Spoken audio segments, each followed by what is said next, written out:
Up to now, the stories I've shared with you were born from ancient pacts, from whispered legends and fears hidden in the folds of folklore. These were secrets guarded by communities, by families, by traditions. But there's another kind of secret, a more modern, colder, and perhaps more relentless type. The corporate secret. Large industries, in their incessant search for resources, dig deeper than any explorer. Map territories no government knows, and sometimes they find things. Things that weren't on geological maps, anomalies that defy science and common sense. And when that happens, the protocol isn't superstition or prayer. It's a confidentiality agreement, a mass dismissal, a fabricated bankruptcy, silence bought with money and fear. Today, we're going to investigate one of these secrets. A secret buried hundreds of meters deep in the coal-rich heart of the southern United Kingdom. Good evening, or good morning. I am the Enigma. Today's journey takes us far from the warmth of my Essex to the cold hills of Cumbria. It's a story that begins with an email from a man who kept a secret for over 30 years, and who, now, at the end of his life, can no longer bear its weight.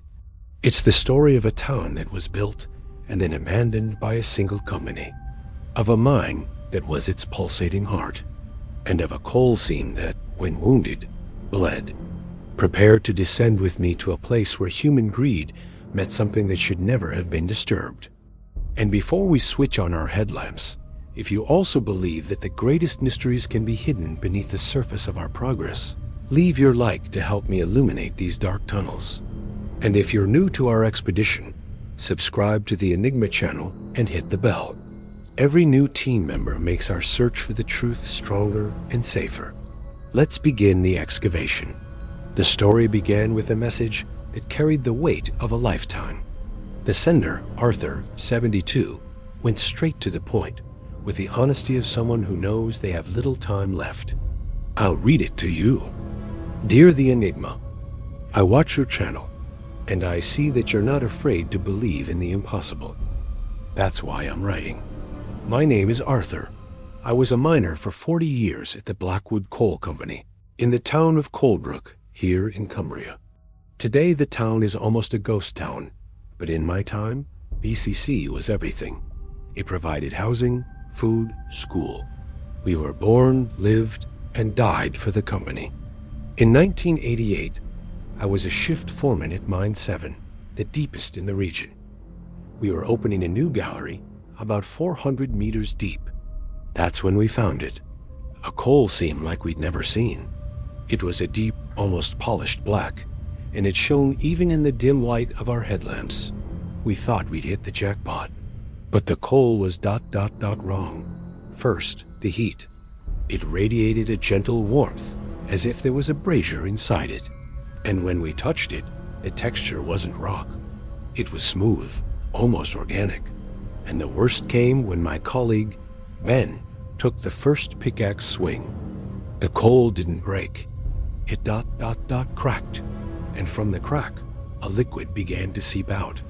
Dark, thick, almost black, but with a reddish hue. It wasn't water, it wasn't oil. It smelled of iron and wet earth. Ben shouted that the coal was bleeding. Panic was widespread. In less than an hour, the engineers and directors of BCC came down. They looked, said nothing. They told us to evacuate the gallery and sealed the entrance with a concrete wall the next day. A week later, my entire team was fired. They gave us a hefty severance package and a paper to sign that prohibited us, under penalty of prosecution and losing everything, from talking about what we saw in Mine 7. Years later, they closed the entire mine. They said it was no longer profitable. A lie. That scene was the richest we had ever seen. Today, I'm sick. Silicosis, the miner's disease. My lungs are turning to stone. Ben is already gone. Most of my team, too. And I don't want to die taking this secret with me. What was that, the Enigma? What did we find deep in that mine? I need someone to know the truth. Arthur's email was a testament, a plea for absolution. The story was too fantastic to ignore. A bleeding coal scene. The image wouldn't leave my head. I replied to him, said I believed every word, and I bought a ticket for the south of the United Kingdom. Colebrook, in Cumbria, is a portrait of industrial rise and fall. The wooden houses, built by the company in the 1950s, with their European-influenced architecture, are now faded and ill-maintained. The main square is empty. The large administrative building of the Blackwood Coal Company, BCC, is a shell of broken windows. The entire town seems to suffer from silicosis, just like Arthur. Its lungs are the closed mines, and its life left with them. I found Arthur in his small house, a frail man with a constant cough, but with an intensely stubborn gaze. He showed me his documents, the confidentiality agreement, old photos of him and his team, and he gave me a map, a plan of Mine 7, which he had kept for all these years. The main entrance is sealed with concrete, he said, but there's another way. An old ventilation shaft on the west side of the hill. It's dangerous, but it's the only way in. I spent the next few days trying to talk to other retired miners from the list Arthur gave me. It was like hitting a wall. The silence BCC, bought in 1988, was still in effect. I don't remember any of that, one said, without looking me in the eyes. I signed a paper. My pension depends on it, confessed another, in a low voice. The most frightening was the reaction of Ben's widow, the man who made the first pickaxe strike. When I mentioned Mine 7, she crossed herself and slammed the door in my face, shouting, "That's the devil's work. Let the dead bury their dead." The fear in the town wasn't of a ghost or a legend. It was an earthly, palpable fear. The fear of losing the little they had left. The fear of a corporation that, even dead, still controlled their lives. But there was also something more. A superstitious fear, the same I saw in the widow's eyes. They weren't just afraid of the company. They were afraid of what the company had found. I needed a guide, someone who knew the area and wasn't afraid of BCC. And I found him in the most unlikely person, Luke, the grandson of one of Arthur's team miners.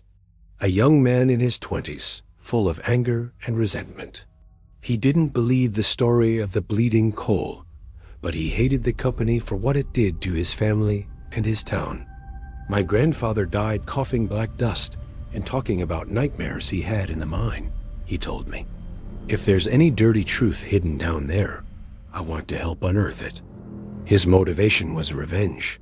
Mine, the truth. With Arthur's map and Luke's youthful courage, we were ready to descend. The entrance to the ventilation shaft was a dark, forgotten mouth on the side of an overgrown hill. A rusty iron grate blocked the way, but Luke, with his peculiar strength and anger, managed to break it open with a few hammer blows. The air that came out was cold and stale, with a smell of damp earth and decaying metal. Equipped with helmets, powerful headlamps, and the map, we began our descent. Here begins what's truly frightening. Descending into an abandoned mine is like entering the body of a dead giant. The tunnels are the arteries, the wooden supports are the rotting ribs, and the darkness. The darkness is total, absolute. It's not just the absence of light. It has weight, it has texture. It presses on you, it swallows you. Our headlamps seemed weak, fragile, their beams of light devoured by the gloom just a few meters away. The silence was the other presence, a deep silence that made my ears ring, broken only by the constant dripping of water seeping through the rocks, and the sound of our own breathing, which sounded loud and desperate. We followed Arthur's map. The tunnels branched into a confusing labyrinth. Several passages had collapsed, forcing us to crawl through tight spaces. The feeling of having hundreds of meters of solid rock above your head is one of the most primal forms of terror. Every creak of the old wooden supports made our hearts stop. Luke, despite his initial bravado, was tense. He knew the stories. Stories of miners who got lost and were never found, of gas pockets that exploded, of sudden collapses. But what we were looking for was stranger than any mining accident. After almost 2 hours of walking and climbing, we arrived. The map indicated that we were in the corridor leading to Mine 7's gallery. And before us was the proof of the secret, a concrete wall. Smooth, gray, industrial. It didn't belong there. It was a modern scar on the ancient body of the mine, thick, impenetrable. BCZ's attempt to erase their mistake. Now what? Luke asked, his voice echoing in the tunnel. Arthur said there's a bypass, I replied, consulting the map. A secondary scene they abandoned. It goes behind the sealed gallery. We found the passage. It was a narrow, low tunnel that forced us to crouch. The air here was different, warmer, and the smell of iron was back, strong, like an open wound. The bypass tunnel opened into a natural cavern, which connected to the sealed gallery by a fissure in the rock. We had to squeeze through the fissure, and when we reached the other side, we stood in silence, paralyzed. We were in Mine 7, and the wall in front of us was the coal seam. It was exactly as Arthur described, a wall of black, glistening matter stretching for dozens of meters. But seeing it live was infinitely more disturbing. It didn't reflect the light of our headlamps. It absorbed it, and from within, a faint, pulsing red light emanated, slow and rhythmic, like a colossal heart asleep. The heat was undeniable. It wasn't geological heat. It was body heat. The air was thick, heavy, and the smell of blood and ore was almost suffocating. My God, ... single quotes Luke whispered, taking a step back. I approached, mesmerized. I extended my hand, hesitating, and I touched the surface. It wasn't cold and hard like rock. It was ... warm. And beneath the layer of coal dust, the texture was smooth, almost elastic, like stretched leather. That wasn't a mineral. That was tissue. We were inside the body of something. Luke, in a mixture of fascination and horror, raised the small geological hammer he had brought. No, I shouted. But it was too late. Driven by the need to confirm what his senses refused to accept, he struck the wall. The coal didn't shatter. It cracked. A dark fissure opened, and from it, the liquid began to leak. Thick, dark, black-red. The blood. It ran down the wall and formed a puddle on the floor. And then, the sound. It didn't come from the wall. It came from everywhere. From the earth beneath our feet, from the air around us. A moan. A low-frequency sound, so deep it wasn't just heard. It was felt in our bones. A groan of pain and awakening. An ancient, geological, and undeniably biological sound. The revelation fell upon me with the weight of a mountain. BCC didn't find a coal seam. They found a life form. A colossal underground creature, perhaps as ancient as the planet itself. A dormant creature. And they ... they started mining it. The coal was its body. The liquid, its blood. They were parasitizing a sleeping god. And the mine closure wasn't due to economic issues. It was an act of panic. They went too deep. They hit something vital. They woke the creature. And they sealed it down here, hoping it would go back to sleep. We looked at the bleeding fissure, at the red light that pulsed a little faster now. And we understood that we were no longer in a mine. We were in the open wound of a titan. We have to get out of here, I told Luke, who was pale, paralyzed. Now, the moan sounded again, this time louder, and we ran. The climb back up was a blur of blind panic. I don't know how we found our way back. When we finally emerged into the open night air, we fell to the ground, panting, covered in dirt and a primordial fear. I'm back in Essex. Arthur passed away peacefully 2 weeks after I told him what I saw. I don't know if my confirmation brought him peace or just more terror in his final moments. I hope it was peace. I now look at our world differently. I look at the mountains, the oceans, the vast plains, and I wonder, what truly hides beneath the thin crust we live on? How many other minds are out there? How many corporations, in their blind pursuit of profit, have already stumbled upon biological or geological secrets that defy our understanding, and simply covered them up with a contract and a concrete wall? And that leads me to ask you, what do you think that entity was? An ancestral life form? The planet itself as a living organism?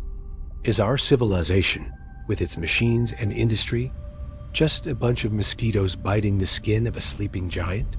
And what will happen the day it finally truly wakes up? Leave your theories here in the comments. I need your help to try and understand the scale of the world we truly live in. If this journey to the depths of the earth moved you, subscribe to the Enigma channel and hit the bell. Together, we can continue to map these blind spots of our reality. My next investigation, it will take me back up high, to the sky. I've received a series of reports and videos from a night watchman who works in a fire observation tower in a remote forest. He talks about strange lights in the sky, but they're not UFOs. He describes them as the eyes of the stars that blink wrong, and he says that sometimes they seem to blink back at him.